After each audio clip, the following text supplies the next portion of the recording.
የተባረከ ይሁን። ለና የወለኔን ነገር መጀመሪያ ጋሽ ነበርና ከቤተሰቦች ዙሪያ ብዙ የሚዋጋ ነገር አለ ግን ይመታል አለና ጸለይ አሜን ብዬ በእምነት ተቀበልኩት ማለት ነው። ከዛ ያው ግን ብዙ ነው ማለት ነው። ብዙ ይዋጋል ያው ግን እግዚአብሔር ይባረክ። ከዛ ያው የሆነ ወንድም ነበርና ከታናሽ ነው ከተማ ውስጥ ብስኩት ይሰራል። ከዛ እንጨት የሚሰራው የሚመጣው እንጨት ተፈናቅሎ አይመታ ማለት ነው። በደንብ ነው ያለው።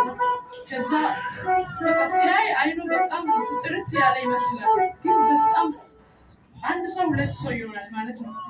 ከዛ ምን ይሻላል እና ለነን ደግሞ አባዬ ነገር ከዛ በጣም አለቀስኩና ጌታ ይሄ እውነት ነው አንተ ትችላለህ ብዬ በደንብ ጸለይኩት። ከዛ ብዙ ወጪ እሱ አውጥቷል ግን ፈጣሪ አድኗል። አሁን አይኑ በደንብ ያያል። እግዚአብሔርን አመሰግናለሁ።